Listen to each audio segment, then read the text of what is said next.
नमस्कार विद्यार्थी मित्रांनो, मागील लेक्चरमध्ये आपण राष्ट्रपती राजवटीबद्दल काही तरतुदी बघितलेल्या. त्या लेक्चरमध्ये आपण बघितलेलं की कशा प्रकारे राष्ट्रपतींना कलम 356 आणि कलम 365 चा वापर करून एखाद्या राज्यामध्ये राष्ट्रपती राजवट किंवा घटनात्मक आणीबाणीची घोषणा करता येते. त्यामध्ये मग आपण कलम 356 आणि कलम 365 मध्ये राष्ट्रपती राजवटीबद्दलची कोणती कारणं दिलेली आहेत ते नीट समजून घेतलं होतं. आणि त्याचबरोबर राष्ट्रपती राजवटीच्या घोषणेला कशा प्रकारे संसदेची मान्यतेची आवश्यकता असते, त्याचा कालावधी कसा असू शकतो, या सगळ्याबद्दल एकदम डिटेलमध्ये समजून घेतलेलं आहे. आता कलम 356-65 ची मी कारणं वगैरे तुम्हाला सांगत नाहीये. जर तुम्हाला छानपैकी डिटेलमध्ये समजून घ्यायचंय तर जे आपण आधीचं लेक्चर घेतलेलं आहे, जस्ट या आधी आपण लेक्चर घेतलेलं आहे ते नीट बघून घ्या. आणि इनफॅक्ट मी तर म्हणेल ते लेक्चर बघितल्याशिवाय या लेक्चरकडे वळू नका, त्याच्याशिवाय तुम्हाला हे लेक्चर समजणारच नाहीये. मग आजच्या लेक्चरमध्ये ना आपण राष्ट्रपती राजवटीचे त्या राज्यावर म्हणजे ज्या राज्यावर घटनात्मक आणीबाणी लागू झालेली आहे त्या राज्यावर घटनात्मक आणीबाणीचे कोणते परिणाम घडू शकतात, की संसदेला कोणते अधिकार जातात, राष्ट्रपतींना किंवा राज्यपालांना कोणते अधिकार प्राप्त होतात.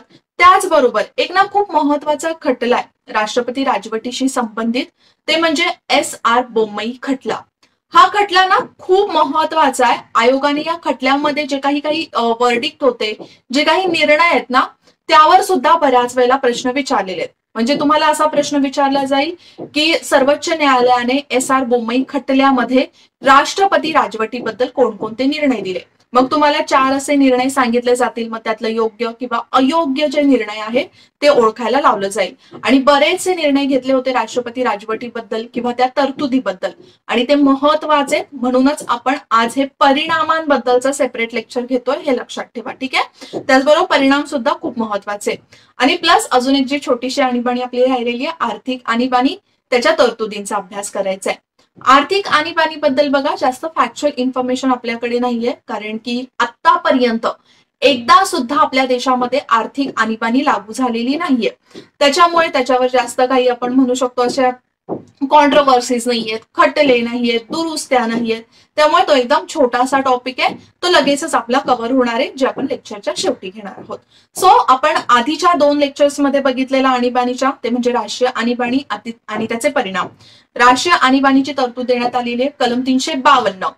अजून राष्ट्रीय आणीबाणीशी संबंधित कोणकोणती कलम आहेत तर ते म्हणजे 358 आणि कलम 359. याचा अभ्यास आपण काय केलेला की 358 नुसार कलम 19 जे आहे, ज्यामध्ये आपल्याला 6 प्रकारचे मूलभूत अधिकार मिळतात, ते अनिलंबित होतात. आणि त्याचबरोबर 359 मध्ये जे आपलं बजावणीचा अधिकार, मूलभूत अधिकारांच्या बजावणीचा जो अधिकार आहे तो निलंबित होतो. ठीक आहे. यामधला डिफरन्स पण आपण समजून घेतलेला. त्यानंतर राष्ट्रपती आणीबाणी आपण बघितली लास्ट लेक्चर मध्येच, त्याचा परिणामांचा अभ्यास करणार आहोत. आणि आर्थिक आणीबाणी जी कलम 360 मध्ये दिलेली आहे. सो आपण सुरुवात करूया राष्ट्रपती राजवटीच्या परिणामांपासून. असं यामध्ये सर्वात पहिला परिणाम काय असेल बघा, तर यामध्ये सर्वात पहिला परिणाम असा असेल की राष्ट्रपती राज्य सरकारची कार्य, राज्यपाल किंवा राज्यातील इतर कोणतेही अधिकारी यांचे अधिकार हाती घेऊ शकतात. ठीक आहे. राष्ट्रपती काय करू शकतात, त्या राज्यामध्ये राष्ट्रपती राजवट लागू केल्यानंतर जी राज्य सरकारची कार्य आहेत, मग ती कार्यकारी कार्य असू देत किंवा कायदेविषयक कार्य अधिकार असू देत, ते त्याचबरोबर राज्यपाल आणि इतर जे राज्यातले कोणतेही महत्वाचे अधिकारी आहेत ना, त्या सगळ्यांचे अधिकार स्वतःकडे घेऊ शकतात. मग इथून तुम्हाला कसा प्रश्न निर्माण होऊ शकतो, तुम्ही वाचताना राष्ट्रपती राजवट वाचताय आणि तुमच्या माइंडमध्ये फक्त एवढंच असेल की फक्त राज्य सरकारची कार्य राष्ट्रपती स्वतःच्या हातात घेऊ शकतात. मग जर समजा तुम्हाला तिथे स्टेटमेंटमध्ये, विधानामध्ये असं विचारण्यात आलं की राज्यातील इतर कोणत्याही अधिकारांचे अधिकार राष्ट्रपती घेऊ शकतात, मग ते चुकीचं वाटू शकतो.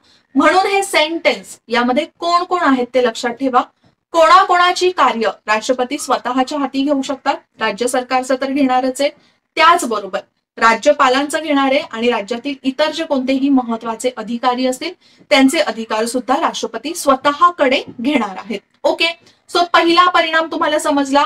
म्हणजेच काय, राज्यामध्ये सगळे महत्वाचे निर्णय घेण्याचा अधिकार ती कामे करण्याचा अधिकार एक प्रकारे राष्ट्रपतींकडे जातो आणि हे डिसिजन कोणाकडून घेण्यात आलेलं लक्षात ठेवा, राष्ट्रपतींकडून. कोणाची राजवट आहे आपण इथे म्हणतोय, राष्ट्रपतींची राजवट आहे. मग जे महत्वाचं डिसिजन आहे की राज्यामध्ये काम कोण करणार आहे ते डिसिजन हे राष्ट्रपतींचंच असेल. मग सर्वात पहिला जो परिणाम होणार आहे ते म्हणजे राष्ट्रपतींना जर वाटलं तर या तिन्ही गोष्टींची किंवा तीनही आपण म्हणू शकतो इन्स्टिट्यूशन्सची जी कामं आहेत ती राष्ट्रपती स्वतःकडे घेतील. त्याच्यानंतर राष्ट्रपती असं एक घोषित करू शकतात की ज्या राज्यामध्ये राष्ट्रपती राजवट लागलेली आहे त्या राज्याच्या विधिमंडळाचं विधानसभेची जी सगळी कामं आहेत, विधानसभेची कायदे बनवण्याची जी सगळी कामं आहेत ती संसदेकडे सोपवू शकतात. संसदेद्वारे राज्य विधिमंडळाचे अधिकार वापरले जातील अशी घोषणा राष्ट्रपती करू शकतात. मग ज्यावेळेला राष्ट्रपती अशी घोषणा करतील ना तर त्याच्या काही अजून वेगळ्या तरतुदी आहेत ज्या कलम 357 मध्ये देण्यात आलेल्या आहेत. कशात देण्यात आलेल्या आहेत तर कलम 357 मध्ये. त्याचा आपण पुढे अभ्यास करूया. आधी आपण राष्ट्रपतीशी संबंधित काय परिणाम होणार आहे राष्ट्रपती राजवटीचा तो समजून घेऊया. त्यानंतर राज्यातील कोणताही अधिकारी किंवा संस्था या संबंधित घटनात्मक तरतुदी निलंबित ठेवण्यासहित सर्व आवश्यक त्या उपाययोजना राष्ट्रपती करू शकतात. ओके, घटनात्मक तरतुदी. अच्छा, यामध्ये कोणकोणत्या संस्था येतील? तुम्ही पंचायत राज संस्था म्हणा, महानगरपालिका, नागरी शासन संस्था म्हणा. ओके, तर ज्या काही महत्वाच्या सरकारी संस्था आहेत, राज्यातील कोणतेही अधिकारी आहेत त्यांच्या संबंधीचे घटनात्मक तरतुदी आहेत. मग तुम्ही महाधिवक्ता सुद्धा तिथे घेऊ शकता. त्या संबंधितच्या काही घटनात्मक तरतुदी आहेत ते रद्द म्हणजे आपण म्हणू शकतो निलंबित. निलंबितचा अर्थ काय होतो? सस्पेंड. म्हणजे फक्त या काळापर्यंत हे सस्पेंड राहणार आहेत. तर ते जे अधिकार आहेत त्यांची जी कार्य आहेत ती सस्पेंड करू शकतात. पण यामध्ये ना एक अपवाद आहे ते म्हणजे उच्च न्यायालय. आपल्याकडे बघा नेहमीच जसं आपल्याला मार्गदर्शक तत्वांमध्ये सुद्धा सांगितलेलं आहे की कार्यकारी आणि न्याय व्यवस्था ही वेगळी ठेवायची. ज्यावेळेला राष्ट्रपती राजवट लागू होते तर ती कार्यकारी बाबतीत असते, राईट, राज्य सरकारवर राज्य संबंधित असते. मग तिथे न्याय व्यवस्था इन्व्हॉल्व्ह होणार नाही. मग उच्च न्यायालयाचं जे काम आहे, उच्च न्यायालयाचे जे अधिकार आहेत ते राष्ट्रपती काढून घेऊ शकत नाहीत. बाकीच्या सगळ्या ज्या संस्था असतील मग त्या संस्था घटनात्मक जरी असल्या तर त्या संस्थांची कार्य सुद्धा राष्ट्रपती स्वतःकडे घेऊ शकतात आणि ज्या घटनात्मक तरतुदींनुसार त्यांना जे अधिकार मिळालेले आहेत ते अधिकार सुद्धा सस्पेंड करू शकतात. हे तुम्हाला समजलं? यामध्ये सर्वात महत्वाचं आपण काय बघितलं की संसदेद्वारे राज्य विधिमंडळाला अधिकार वापरायला दिले जाऊ शकतात. मग ज्यावेळेला संसदेला हे अधिकार दिले जातात म्हणजे विधानसभेचे जे सगळे अधिकार आहेत, ओके, विधिमंडळाचे जे अधिकार आहेत ते गेले आता केंद्राकडे, संसदेकडे गेले. मग कलम 357 अंतर्गत आता त्याचा काय काय परिणाम होऊ शकतो. सो सर्वात पहिल्यांदा बघा, राष्ट्रपती अशी घोषणा करू शकतात की त्या राज्याची जी विधानसभा आहे ती एकतर ती निलंबित करू शकतात, सस्पेंड करू शकतात किंवा विसर्जित करू शकतात. ठीक आहे, जर सस्पेंड केली याचा अर्थ फक्त विधानसभा काम करणार नाहीये. ओके, पण जर विसर्जित केली, विधानसभाच विसर्जित केली तर त्याच्यासाठी नवीन निवडणुका घ्याव्या लागतील, हे लक्षात ठेवा. ओके, मग आता जर त्या राज्याची विधानसभा सस्पेंड आहे किंवा विसर्जित झालेली आहे मग त्याचं काम कोणीतरी केलं पाहिजे ना. मग ते काम करण्याचा अधिकार कोणाला देतील? राष्ट्रपती एकतर स्वतःकडे ठेवतील किंवा संसदेकडे ठेवतील. बघा, जनरली राष्ट्रपती हा अधिकार कोणाला देतात? संसदेला. आता राष्ट्रपती कोणतंही काम स्वतःहून तर करणार नाहीयेत ना. राष्ट्रपतींना भरपूर असे अधिकार किंवा भरपूर अशी कामं दिलेली आहेत आपण असं म्हणू शकतो, पण जे फायनल काम असतं ते त्यांचं असतं, राईट. फक्त बाकीची जी कामं आहेत ती कामं करवून घेतात बाकीच्याकडून, संसदेकडून, मंत्रिमंडळाकडून, राईट, त्यांच्याकडून ती कामं करवून घेतात. मग आता राष्ट्रपतींनी दिला संसदेला अधिकार की ज्या राज्यामध्ये राष्ट्रपती राजवट लागू झाली आहे तिकडची कामं सगळी तुम्हाला करायची आहेत. मग महत्वाचं म्हणजे राज्यसूचीतील सगळ्या विषयांवर जर कायदा करण्याची गरज पडली तर संसद त्या राज्यासाठी कायदा करू शकते, हे लक्षात ठेवा. हे खूप महत्वाचं आहे.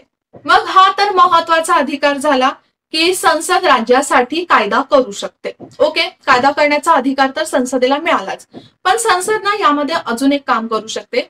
संसद म्हणेल की राज्यासाठी आता काही महत्वाचे निर्णय घ्यायचे नाहीयेत तर आपण काय करूया, विधानसभेचे जे अधिकारी आहेत पाहिजे तर आपण राष्ट्रपतींनाच परत देऊन टाकूया. संसद असं करू शकते. ठीक आहे, की राष्ट्रपती तुम्हीच बघा की या विधानसभेबद्दल किंवा विधानसभेसंबंधीची जी कामं आहेत ती काय करायची ती तुम्हीच बघू शकता, किंवा राष्ट्रपतींना असं सुद्धा सांगू शकता की राज्यातलाच एखादा अधिकारी निवडा आणि त्याला विधानसभेशी संबंधित किंवा त्या राज्यासंबंधीची कार्य करण्याचे अधिकार द्या किंवा त्याच्याकडे ती कर्तव्य द्या.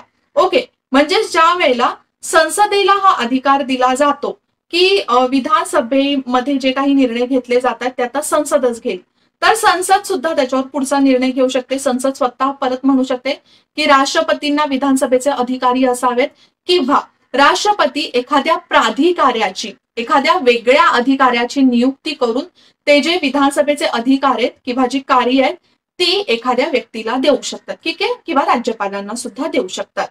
प्लस ना अजून एक इथे गोष्ट होते, जर समजा एखाद्या राज्यामध्ये राष्ट्रपती राजवट ज्यावेळेला लागू असेल आणि त्यावेळेला अधिवेशनच नसेल. ओके, कायदे कधी केली जातात तर ज्यावेळेला संसदेचं अधिवेशन सुरू असतं. मग जर ज्या वेळेला संसदेचं अधिवेशन सुरू नसतं त्यावेळेला राष्ट्रपती ऑर्डिनन्स म्हणजेच त्या राज्यासाठी कायद्याची गरज लागल्यास अध्यादेश सुद्धा काढू शकतात. आता विधानसभा अस्तित्वात नाहीये, हे पुढचं कारण आहे किंवा पुढचा परिणाम आहे. विधानसभा अस्तित्वात नाहीये, मग एखाद्या वेळेला असं काहीतरी घडलं की संचित निधीमधून खर्च करायचा आहे. जनरली आपण बघतो की बजेट या अर्थसंकल्पासाठी संचित निधीमधूनच खर्च केला जातो. मग संचित निधीमधून खर्च करण्याची जी परमिशन असते ती सुद्धा राष्ट्रपतींकडूनच दिली जाते, हे लक्षात ठेवा. बघा किती महत्वाचे परिणाम पडतात इथे. एकतर विधानसभेची, विधिमंडळाची सगळी जी कार्य आहेत ती गेली संसदेकडे. मग एकतर संसद कायदा करू शकते, संसद कोणाला तरी नियुक्त करू शकते. संचित निधीचा प्रश्न आला तर तो प्रश्न सोडवण्याचा प्रश्न असतो राष्ट्रपतींचा. जर अधिवेशन सुरू नसेल तर राष्ट्रपती अध्यादेश काढू शकतात. अच्छा, मग आता समजा त्या राज्यातील राष्ट्रपती राजवट संपुष्टात आली, मग जे संसदेने कायदे केलेले ते सुद्धा संपुष्टात येतील का, हा एक मोठा प्रश्न निर्माण होतो. मग नाही, राष्ट्रपती राजवट जरी संपुष्टात आली, तिथे विधानसभा परत काम करायला लागली त्या राज्यामध्ये, ते कायदे तसेच राहतील. पण विधिमंडळाला असं वाटलं की जे केंद्राने बनवलेले कायदे आहेत, संसदेने बनवलेले कायदे ते आम्हाला नकोय, तर त्यांना तसा एक ठराव पास करावा लागेल आणि ते कायदे रद्द करावे लागतील. पण ते कायदे ऑटोमॅटिक रद्द होणार नाहीत, कारण की राज्य विधानसभेला वाटलं की हा कायदा योग्य आहे आपल्या राज्यासाठी, तर तो रद्द करण्याची काही गरज नाहीये. पण जर तो नसेल पाहिजे तर रद्द करण्याचा तसा ठराव विधिमंडळाने संमत करणं आवश्यक असतं. ओके, ऑटोमॅटिक संसदेने केलेला कायदा हा रद्द होत नाही. मग इथे तुम्हाला या सगळ्या गोष्टी समजल्या की राष्ट्रपती राजवटीचे काय काय परिणाम होऊ शकतात. कलम 357 अंतर्गत कोणकोणते महत्वाचे अधिकार हे मिळतात संसदेला. ओके, सो आय होप तुम्हाला आता इथपर्यंत तरी सगळ्या गोष्टी नीट समजल्या असतील. आता मग महाराष्ट्रामध्ये राष्ट्रपती राजवट कधी कधी लागू झाली आहे. तसं तर बघा, ज्यावेळेला राष्ट्रपती राजवट किंवा कलम 356 हे आपल्या संविधान सभेने ऍड केलेलं, त्यावेळेला डॉक्टर बाबासाहेब आंबेडकर असं म्हणाले होते की हे डेड लेटर आहे, म्हणजेच एक मृतपत्र आहे. पण हे डेडलीएस्ट लेटर निघालेलं आहे, म्हणजे असं कलम निघालेलं आहे की आतापर्यंत जर कोणत्या कलमाचा सर्वात जास्त वापर झाला असेल आपल्या देशामध्ये तर ते म्हणजे कलम 356चा. 100 पेक्षा जास्त वेळा आतापर्यंत आपल्या देशामध्ये राष्ट्रपती राजवट लागू करण्यात आलेली आहे. म्हणजे तुम्ही एक ऍव्हरेज काढलात ना, ऍव्हरेज, तर प्रत्येक राज्यामध्ये, लक्षात ठेवा, प्रत्येक राज्यामध्ये 9 पेक्षा जास्त वेळा राष्ट्रपती राजवट लागू झालेली आहे. काही राज्यांमध्ये 9 वेळा, काही राज्यांमध्ये 7 वेळा, काही राज्यांमध्ये 3 वेळा, काही राज्यांमध्ये 4 वेळा. तर महाराष्ट्रामध्ये किती वेळा लागू झालेली आहे राष्ट्रपती राजवट? 3 वेळा लागू झालेली आहे. किती वेळा लागू झालेली आहे? तर 3 वेळा लागू झालेली आहे. सर्वात पहिल्यांदा ती महाराष्ट्रामध्ये राष्ट्रपती राजवट लागू करण्यात आलेली, ती लागू करण्यात आलेली 1980 मध्ये. कधी तर 17 फेब्रुवारी 1980 मध्ये. आणि ही राष्ट्रपती लागू होती 1 जून 1980 पर्यंत. बघा, महाराष्ट्रामध्ये ना जास्त पिरियड साठी कधीच राष्ट्रपती राजवट लागू झाली नव्हती. पण हे तुम्ही लक्षात ठेवू शकता की पहिली लागलेली 1980 मध्ये, त्यानंतर 1980 नंतर महाराष्ट्रामध्ये राष्ट्रपती राजवट लागली नव्हती.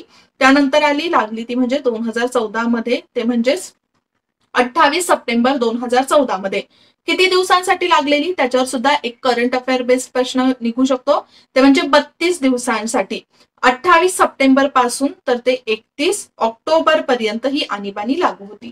अच्छा, मग मी सांगितलं आता तुम्हाला 3 वेळा लागू झालेली, मग तिसऱ्यांदा यापेक्षा अजून रिसेंट असेल, मग तिसऱ्यांदा राष्ट्रपती राजवट किंवा राज्य आणीबाणी महाराष्ट्रामध्ये कधी लागू झालेली आणि किती दिवसांसाठी लागू होती ते मला कमेंटमध्ये सांगा. 2 वेळा तर तुम्हाला मी सांगितलेले, तिसऱ्यांदा कधी आणि किती दिवसांसाठी लागू होती ते सुद्धा सांगा. आणि ही जी इन्फॉर्मेशन आहे ती परीक्षेच्या दृष्टीने महत्वाची, आयोग नक्कीच त्यावर प्रश्न विचारू शकतं, कारण की ते आपल्या राज्याशी संबंधित आहे. ओके, इथपर्यंत तुम्हाला समजलेले. आणि आतापर्यंत बघितलं तर आपण ऑलमोस्ट प्रत्येक राज्यामध्ये राष्ट्रपती आणीबाणी राष्ट्रपती राजवट लागून गेलेली आहे. सर्वात पहिलं राज्य कोणतं होतं तर ते पण तुम्ही लक्षात ठेवू शकता, राष्ट्रपती राजवट लागणारं ते म्हणजे पंजाब. ओके, मग आता आपण पुढे बघूया की राष्ट्रपती राजवट आणि न्यायिक पुनर्विलोकन, म्हणजेच जसं मी तुम्हाला सांगितलं SR बोम्मई खटला. तुम्हाला माहितीये एक घटना दुरुस्ती, पूर्वी तर ना राष्ट्रपती राजवटीसाठी न्यायिक पुनर्विलोकन होतं. राष्ट्रपती राजवटीसाठी न्यायिक पुनर्विलोकन होतं याचाच अर्थ काय की राष्ट्रपतींच्या खात्रीसाठी न्यायिक पुनर्विलोकन, की राष्ट्रपतींनी जो निर्णय घेतलाय त्या राज्यामध्ये राष्ट्रपती राजवट लावण्याचा किंवा कलम 356 लावण्याचा, तर राष्ट्रपतींची खात्री कशी पटली पाहिजे की त्या राज्यामधल्या ज्या घटनात्मक यंत्रणा आहेत त्या कोलमडल्या आहेत किंवा केंद्रांचं नीट निर्देश होत नाहीये, ठीक आहे, केंद्रांच्या आदेशांचं नीट पालन होत नाहीये, तर या सगळ्या गोष्टी नीट अभ्यास करून मगच राष्ट्रपती राजवट लावली जाऊ शकते. पण ना 38वी घटना दुरुस्ती करण्यात आली 1975 मध्ये, त्यामध्ये टाकण्यात आलं की राष्ट्रपतींची राजवट ज्यावेळेला लावली जाते तर त्यांच्या खात्रीसाठी न्यायिक पुनर्विलोकन नसेल. ओके, काय तर न्यायिक पुनर्विलोकन नसेल, म्हणजेच कलम 13चा वापर केला जाणार नाही. पण 44वी घटना दुरुस्ती पुन्हा करण्यात आली 1978 मध्ये. बघा, 38वी घटना दुरुस्ती ज्या वेळेला आपल्याकडे राष्ट्रीय आणीबाणी लागू होती आणि त्यामुळेच काँग्रेस सरकारमध्ये किंवा आपण स्पेसिफिकली हा शब्द वापरूया की इंदिरा गांधी सरकारमध्ये ही घटना दुरुस्ती करण्यात आलेली की त्याच्यासाठी न्यायिक पुनर्विलोकन नसणार आहे. पण मग जसं मी तुम्हाला मागच्या लेक्चरमध्ये सांगितलेलं की शहा आयोगाची स्थापना करण्यात आलेली, राईट, राष्ट्रीय आणीबाणीचा कालखंड होता. शहा आयोगाने बऱ्याचशा यामध्ये गोष्टी सुचवलेल्या. मग त्यामध्ये 44व्या घटना दुरुस्तीमध्ये राष्ट्रपती राजवटीबद्दल सुद्धा एक महत्वाचा निर्णय घेण्यात आला की राष्ट्रपतींची खात्री ही न्यायिक पुनर्विलोकनाच्या अधीन असेल. पण तरी सुद्धा आपण भरपूर वेळा असं बघितलेलं, म्हणजे बऱ्याच वेळेला असं झालेलं की केंद्राचं सरकार बदललं, जर काँग्रेसच्या जागी जनता दल आलं, राईट, मोरारजी देसाईंचं सरकार आलं, तर असं ज्या वेळेला व्हायचं की केंद्राचं सरकार बदललं आणि राज्यामध्ये कोणतं वेगळं सरकार असेल, तर ज्या राज्यामध्ये केंद्रापेक्षा वेगळं सरकार असेल तिथे आणीबाणी लावली जायची. ओके, मग ही तर एक प्रकारे आपल्या संघ राज्याच्या, आपल्या राज्यघटनेच्या तरतुदींच्या विरोधात झालं, किंवा विरोधात नाही म्हटलं तरी त्यावेळेला त्या एखाद्या कलमाचा खूप चुकीच्या प्रकारे वापर केला जात होता. ओके, कलम 356 नुसार या कलमाचा चुकीचा वापर केला जात होता. मग ते करेक्ट करणं थोडंसं बरोबर होतं ना, बरोबर केलं पाहिजे होतं, तरतुदींना नीट अर्थ लावणं गरजेचं होतं. मग एक आला SR बोम्मई खटला. कोणता खटला आला तर SR बोम्मई खटला. आणि 1994 मध्ये सर्वोच्च न्यायालयाने यामध्ये खूप महत्वाचा निर्णय दिलाय. हा निर्णय ना तो एक एक शब्द नीट समजून घ्या. तर यामध्ये काय सांगितलं SR बोम्मई खटल्यामध्ये सर्वोच्च न्यायालयाने, कलम 356चा वापर नीट करा. ज्या वेळेला त्या राज्यामध्ये अशी परिस्थिती असेल, म्हणजे एक विशेष परिस्थिती निर्माण झाली असेल, त्यावेळेलाच कलम 356चा वापर करा. कोणत्याही कारणामुळे की उगाच एखाद्या आदेशाचं पालन करत नाहीये त्यामुळे त्या राज्यामध्ये आणीबाणी लावणं, तर हे चुकीचं आहे. नीट अभ्यास करा. जर असं वाटलं की तिथे अशी परिस्थिती निर्माण झाली आहे की राष्ट्रपती राजवट लावणं गरजेचं आहे, तरच तिथे राष्ट्रपती राजवट लावा. त्यानंतर एक महत्वाचं, जसं मी तुम्हाला सांगितलं असं बऱ्याच वेळेला झालेलं की सरकार बदललं केंद्रातलं की राज्यामध्ये वेगळं सरकार असलं की आणीबाणी लावली जाते. मग तिथे सांगितलं त्या खटल्यामध्ये की केंद्र सरकारपेक्षा जर वेगळं सरकार तिथे असेल तर राज्यातील पक्षांचं सरकार बरखास्त करण्याचा अधिकार सरकारला नाहीये, केंद्र सरकारला नाहीये, हे लक्षात ठेवा.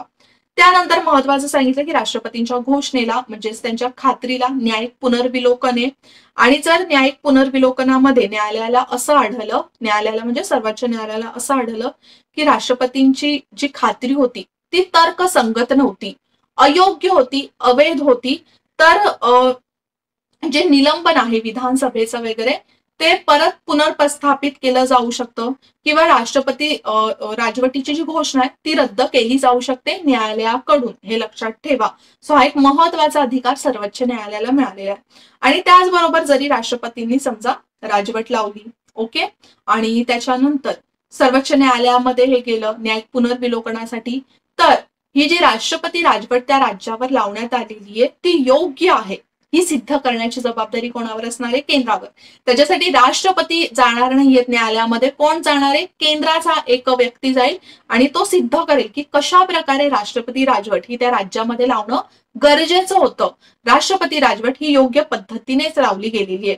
त्याचबरोबर जर न्यायालयाला असं आढळलं की राष्ट्रपती राजवट असंवैधानिक आहे, तर जे निलंबित राज्य शासन आहे ते पुनर्प्रस्थापित करण्याचा अधिकार न्यायालयाला देण्यात आलेला आहे. बघा इथे ना अजून एक महत्वाची तरतूद आहे. ज्यावेळेला राष्ट्रपती घोषणा करतात ना की ते कलम 356 लागू केलं पाहिजे किंवा स्वतःचं शासन लागू केलं पाहिजे, तर घोषणेच्या वेळेला कधीच ती विधानसभा विसर्जित होत नाही. विधानसभा फक्त निलंबित केली जाते. विधानसभा विसर्जित कधी होते? जे 2 महिन्याचा पिरियड दिलेला ना संसदेला मान्यता संसदेने मान्यता देणं गरजेचं असतं. तर ज्यावेळेला संसद मान्यता देते त्यावेळेलाच विसर्जित केली जाऊ शकते. अदरवाईज फक्त निलंबितच केली जाऊ शकते. राष्ट्रपतींना फक्त सस्पेंड करण्याचा अधिकार आहे विधानसभा. ठीक आहे. त्याचबरोबर राष्ट्रपती राजवटीच्या घोषणेला संसदेने संमती दिल्यानंतरच राज्य विधानसभा विसर्जित करण्यात यावी. ओके, जे तुम्हाला मी आताच सांगितलंय. आणि एक अजून महत्वाची गोष्ट सांगितली ती म्हणजेच धर्मनिरपेक्षता. हा एक मूलभूत वैशिष्ट्य आहे आपल्या देशाचं, आपल्या संघ राज्याचं.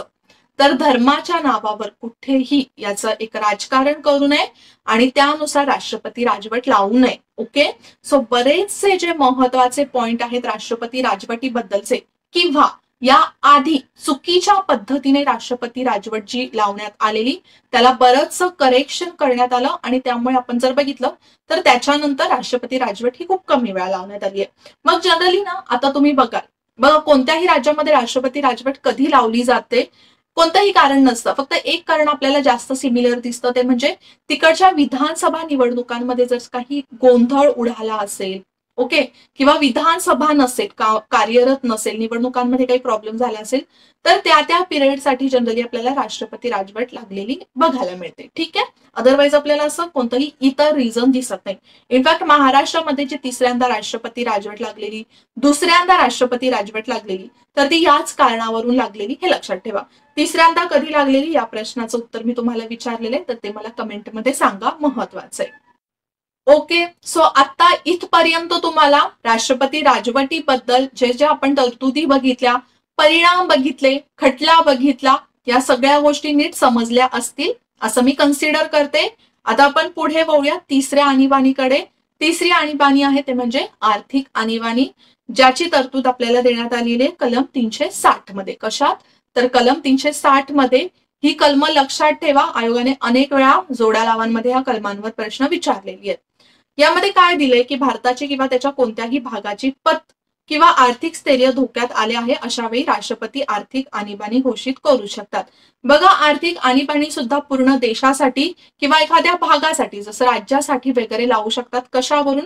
पत म्हणजेच काय? तिथले क्रेडिट सिस्टम किंवा आर्थिक स्थैर्य किंवा तो प्रदेश, आपला देश जर बँकरप्ट होत असेल तर त्यावेळेला आपण म्हणू शकतो की आर्थिक आणीबाणी लावली जाऊ शकते. किंवा खूपच देश आपला कर्जामध्ये गेलाय त्यावेळेला आर्थिक आणीबाणी लावली जाऊ शकते. आपल्या देशावर बघा 1990-91 मध्ये आर्थिक आणीबाणी लावण्याची परिस्थिती निर्माण झाली होती, पण आपण म्हणू शकतो कदाचित आपल्या देशाचं नशीब असं होतं की आपण त्यातून बाहेर आलो.